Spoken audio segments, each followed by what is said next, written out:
ఈ నెల 20 లోపే జీవన్ రెడ్డి చేరిక సభ ఉంటుందన్నారు మాజీ మంత్రి కొప్పుల ఈశ్వర్. ఇందుకోసం జగిత్యాలలో భారీ సభ ఏర్పాటు చేయబోతున్నట్లు తెలిపారు. ఆ జిల్లాకు సంబంధించిన ప్రముఖులతో జీవన్ రెడ్డి గారితో పాటు ఒక ప్రత్యేకమైన సమావేశం నిర్వహించడం జరిగింది.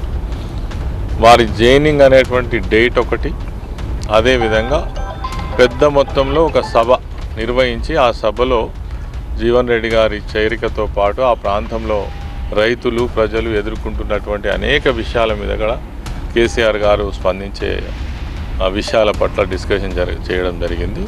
త్వరలో ఆ డేట్ కూడా నిర్ణయించడం అంటే డిక్లేర్ చేయడం జరుగుతుంది. ప్లీనరీ లోపే ఉంటుంది.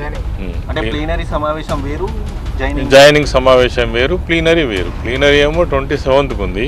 నాకు తెలిసి 20 లోపలనే ఈ సభ జరిగేటువంటి అవకాశం ఉంది. జగిత్యాల పట్టణ పరిసర ప్రాంతాలలోనే ఈ సభ నిర్వహించడం జరుగుతుంది జీవన్ రెడ్డి గారి జాయినింగ్ కోసం.